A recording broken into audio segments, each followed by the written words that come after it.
as you can no doubt tell by my voice, I am a little bit ill recording this, so I apologise if there are many breaks, but we will continue with the review of Season 2, Episode 4. Once again, skipping the recap, we jump into Episode 4 with a pre-war scene in Alaska, with a Predwin-class airship laying down cover fire with a vertibird on approach. Cooper Howard is in a suit of T-45 power armour, and a second Marine, I think is called Chuck, is with him as they investigate flaming wreckage. Cooper requests permission to turn back due to equipment failure. It is denied by Operational Command, but lies and tells Chuck to head back to base. And I think that Chuck says Bob will kill him if Cooper does not come too, but it's a little unclear for me to make out. Chuck waddles off out of scene and stops existing, at which point there is an odd animal sound which captures Cooper's attention. In fact, he is so distracted that he does not notice 3 Chinese soldiers emerge from the tree line to his left, and his leg servos get messed up by gunfire. Cooper Howard falls. It is quite lucky for him that 3 people with automatic weapons shooting at a stationary target do not manage to hit him in the head, as his first action on being attacked was not shut the visor and protect his face, and more importantly, the brain behind it. The 3 Red Chinese approach and gloat over him, saying that it will not be long before they have their own versions. Most unlucky for the Reds, however, is the animal in the wreckage has decided to stop making any noises and sneaks up on them, quickly dispatching all 3, and we see it as a death claw. Now, this is supposed to be a tense scene. Here is a monster that Cooper Howard has never seen before, which has just effortlessly killed 3 soldiers, and he is in an immobile suit of powered infantry armour. But we know he survives it because he's still alive over 219 years later, and thus, while a good visual, it comes off as a little flat. Anyway, after undoubtedly pissing himself, Cooper sees the Deathclaw just wander off back the way it came, and the Operation Command radios through that the Red Chinese are in full retreat. There is a question which is left floating from this scene, and it is why the Deathclaw decided to sneak past burning wreckage, kill 3 soldiers, then go back the way it came. Well, you see, the Deathclaw read the script, and so it knows that this is a setup scene for a payoff later. After all, genetically modified monsters it may be, but the majority of animals tend not to go out of their way to put themselves in potential danger just to kill something and then wander off. Could it have a nest nearby? Could it have caused the vertibird to crash and catch from fire? Maybe. But there is no information either way to make a conclusive evaluation of its motives.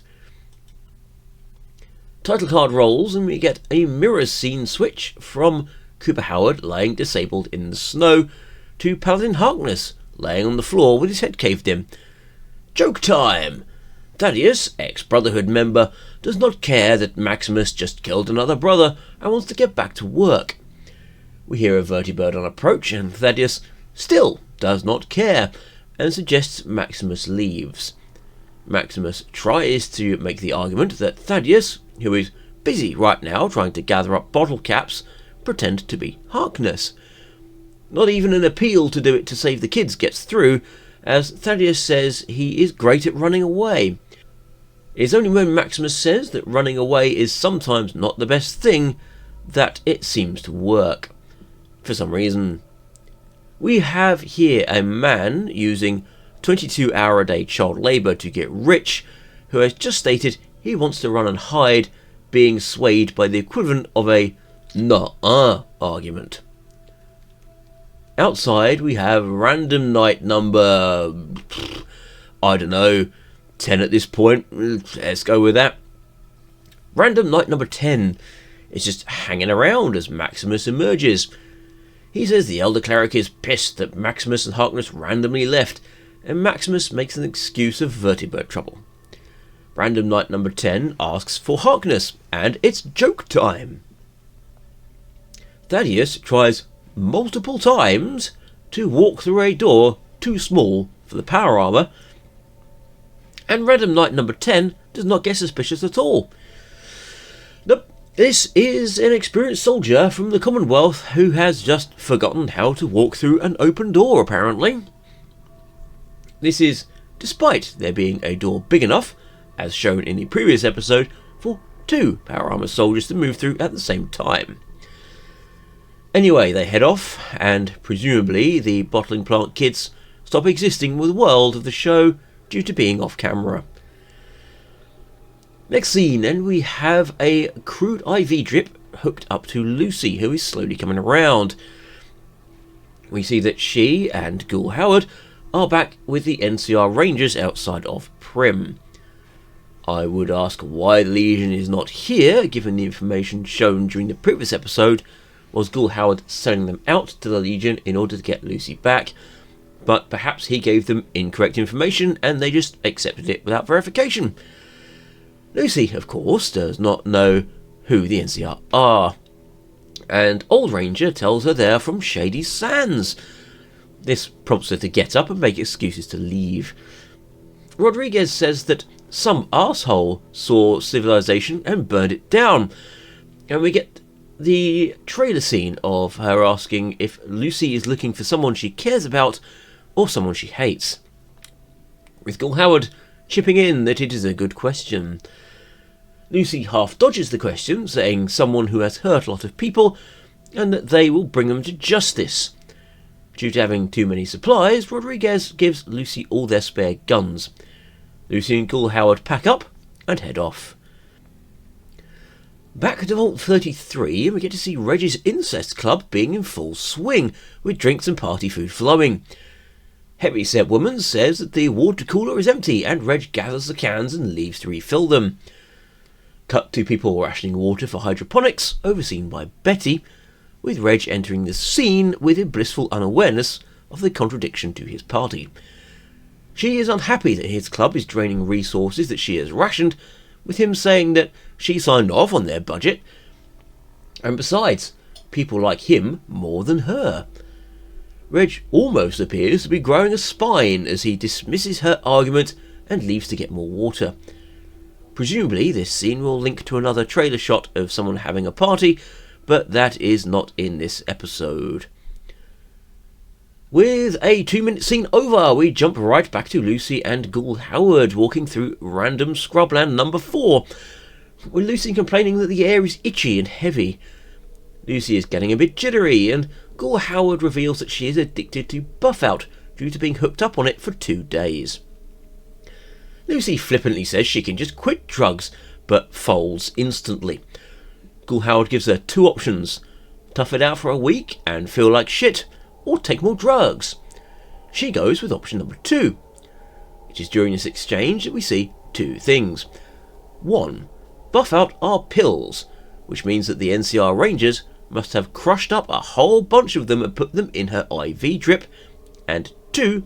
They are both at the outskirts of Vegas, but did not notice while walking down the road and looking straight at the Las Vegas city limits sign and the city itself. Anyway, Lucy babbles, justifying to herself the decisions to take more drugs. Back to the Brotherhood of Arseholes now, and the vertibird from before is on approach to the airship fleet. Now, sidebar for a moment here. I have been calling the main ship in the show the Predwin, since that was what was printed on the side. However, the external source of Amazon's Explore page has it as the Cassowarian or something like that. As it is external, and I am trying to review the show from just what is seen, and admittedly not exactly succeeding all the time, I will continue to call it the Predwin until another name is stated within the show. Anyway, Maximus disembarks and is approached by Cynical Dane, who confirms that Quintus is angry and chews him out for just suddenly leaving with Harkness. Joke scene! Thaddeus is struggling to climb out the vertibird backwards, and still nobody thinks it odd that a combat veteran is suddenly acting so different. Except Cynical Dane, who catches on immediately and is cynical. Maximus confesses what has happened, and given that the Commonwealth is a threat, convinces cynical Dane to gather up all the recruits and keep them safe while he goes to kill Quintus. Seriousness of the scene undercut by joke time. Thaddeus is stumbling around and bumping into railings. Off now to the Vault 31 junior execs, who have found a truck full of Blamco mac and cheese, which has been sitting in Los Angeles and not only not looted by scavengers in 210 years, or used by the NCR as a food surplus and relocated, but has also amazingly not gone off in an unrefrigerated environment. Norman is trying to get them to ration their supplies as he approaches a young lady whose name I have forgotten as she stares at a bridge. He tries to comfort her, and we learn from her perspective that it had only been 1 week since she was on that bridge, as she was going for an interview at Vault-tec. Despite everything that the show has done to point at Vault-tec and call them evil, less than a week to go from an interview to being not only employed, but part of a specially selected group to go into cryo in order to be part of Bud's Buds is an amazing turnaround speed. Regardless of all that, Ronnie approaches and says that now they have food, it must be time for phase 2. Norman is rather cold towards him, and it is through their interaction that we learn that Ronnie was Bud's personal assistant during the whole planning stages of the Vault 32 and 33 plans. The scene as presented is, I feel, supposed to show an antagonism between Ronnie and Norman, and rather than escalate, Norman delegates and lets Ronnie take charge of phase 2. Scavenging and eating now complete, the group move off towards the bridge. Jumping over to 32, with Woody being confused by the mirrored layout of the vault and accidentally wandering into Davy's room. Joke time! And Davy, being something of an idiot, says he almost walked into the ladies' bathroom. Oh, what a faux pas! He also expresses a desire to go back to 33, which seems to resonate with Woody, given that he was the only one of the group to actually try and return, but got stopped by Vault security during Season 1. Away from there, however, and we have Betty and Stephanie having a face-to-face conversation. Betty says she found Bud in a bucket in 31 and the vault abandoned.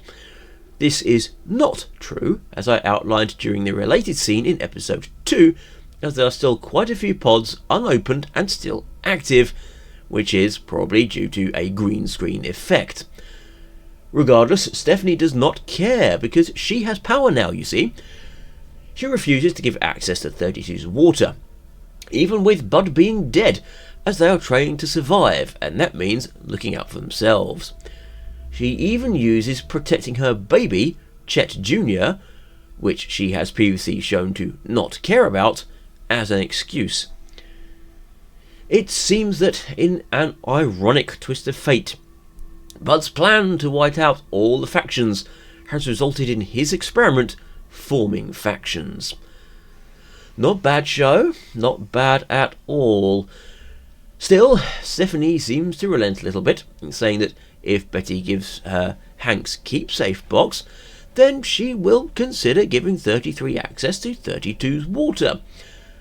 The implication when Stephanie says it holds something personal is that she was perhaps in a relationship with Hank pre-war. Cue Woody, still lost, walking down the intervault access corridor because he is apparently that bad at figuring out directions, and overhears the conversation. It could be that he is adding even more to his concerns that something is not right in the vaults, as he was the only one seemingly knowing that something very suspicious was going on with the sudden raider poisoning in Season 1. But that is enough of that, as we now jump to Vegas with an establishing shot, with Lucy having the jitters still, and Ghoul Howard saying that something is off, as he was expecting a welcoming committee. Instead, we have the Kings, but they are all feral ghouls shambling around. Now, while people have said they do not like the Ghoul Kings, and from an external perspective I am not much of a fan either, I do like how they are still trying to imitate Elvis even after losing their minds, showing just how ingrained the training was for the Kings to imitate the idea of Elvis. Ghoul Howard suggests they don't try to enter the strip via this route and instead go to the east and through Freeside, and it will take a good half a day. Lucy, letting the buff out talk, is getting more aggressive and says she is done with detours, and interestingly, Ghoul Howard approves of the direct approach. Passing by the tops, Lucy starts with her standard diplomatic approach, but then one wrong move from a ghoul and her itchy trigger finger gets to play, blowing off his leg. Ghoul Howard approves, with all the Ghoul Kings off screen and temporarily not existing in order to prevent them from hearing her gunfire. It takes about 8 seconds before Lucy smiles and goes on a rampage, executing all the Ghoul Kings, clearly enjoying herself doing so, and finishing off with ending the honky-tonk man in his white jacket, which may or may not be the king. Joke time! Lucy says she wants to try a cigarette, but Ghoul Howard turns her down, saying one addiction at a time. Clearly, Ghoul Howard has other things on his mind right now, with the smashed Securitrons to pay attention to her new cravings. Back to Area 51, and whatever Maximus was going to do on the Pridwin must not have been very important, as he, Thaddeus, and Cynical Dane are back on the ground. And joke time! Thaddeus is trying to find a place to sit in power armor in order to eat his rations. Lol, so random, am I right? After all, he was the one who made the point of not being able to show his face, but I guess he either forgot or figured he could lift his visor, shovel in the food, then drop it again without anybody noticing. Oh, what a card! He is even drawing attention to himself by talking to himself with his vocalizer on. Oh, Thaddeus, you goofy so-and-so. He gets ready to leave without eating, but is stopped by Lady. She wants to speak with him, thinking he is Harkness, and he nervously goes with it. Cut over to Cynical Dane escorting children into a side room and telling them to stay there. Cut over to Maximus walking into Quintus's office. Quintus dismisses his aides, asks what happened, and Maximus confesses to killing Harkness and draws a laser pistol. Seeing the blatantly obvious, Quintus deduces that Maximus is there to kill him. Cut back to Thaddeus, with Lady trying to convince him that her chapter wants nothing to do with Quintus's revolt, and in walks Other Guy, who inserts himself into the conversation, with both trying to buy their loyalty. Other Guy offers to kill Quintus in exchange for 300 fusion cores, with Lady offering to not get involved, I think? Even on maximum volume, it's hard for me to make out exactly what it is she's saying. The two start arguing with each other as we cut to Cynical Dane, who has decided to steal the unguarded cold fusion technology. A little odd if you ask me, as everyone has made a big deal of it being a relic, and there are clear factions within the 4 brotherhoods. Surely it would make sense to have one person on guard at all times, no? Well, whatever. The entire hangar is empty, allowing Cynical Dane to proceed. Cut to Maximus, and Quintus says it was he in the T-60 power armor from the child Max scenes, and continues to say that he is the best choice for the wasteland. This is rather odd to me, as, reviewing episode 1 of season 1, Quintus does not turn up until after the airship arrives, and in the interrogation scene, the feeling I got from the questioning was that the pair did not know each other, and that it was Maximus who petitioned to join the Brotherhood. Yet this says they have known each other for around 19 years. Anyway, Maximus cannot bring himself to fire and confesses to Quintus why he killed Harkness, which seems to be going well, right up until he says that the children he was protecting from Harkness were ghouls, at which point Quintus flies into a rage, grabs a gun, and the pair start shooting at each other.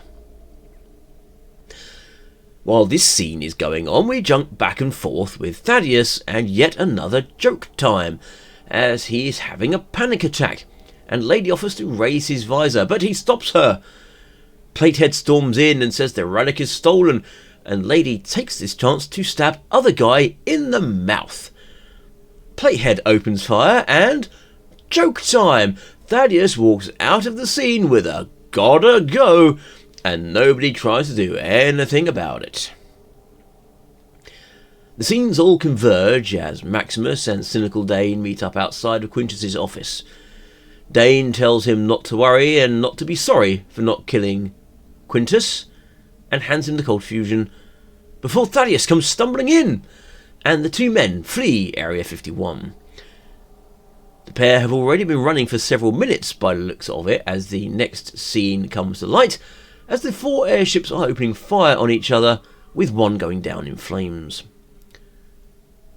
The penultimate scene of this episode has Woody reporting to Stephanie his concerns over her committing a violation as per protocol. Lots of back and forth managerial speak follows while Chester is packing their drawers, but something is amiss. You see, the drawer has a false bottom, and pulling out her purse, we get to see that Stephanie is, dun dun dun, Canadian. The horror. Oh, and also born in 2045, making her 254, but age is just a number, right?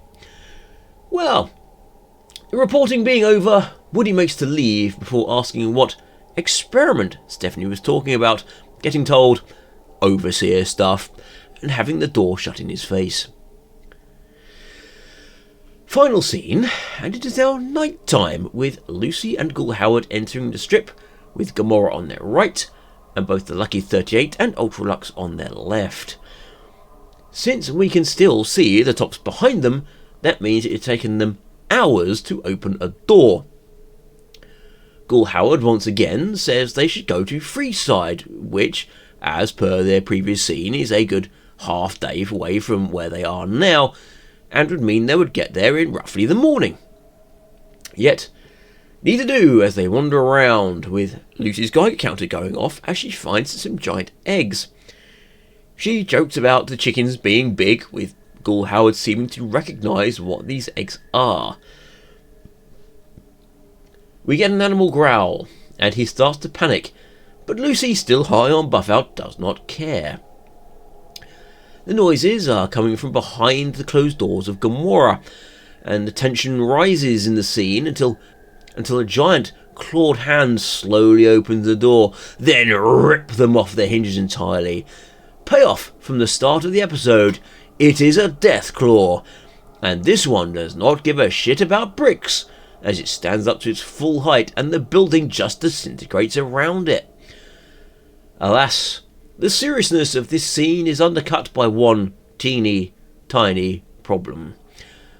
Why were the doors closed? The nest is out front, and the Deathclaw came from inside the building.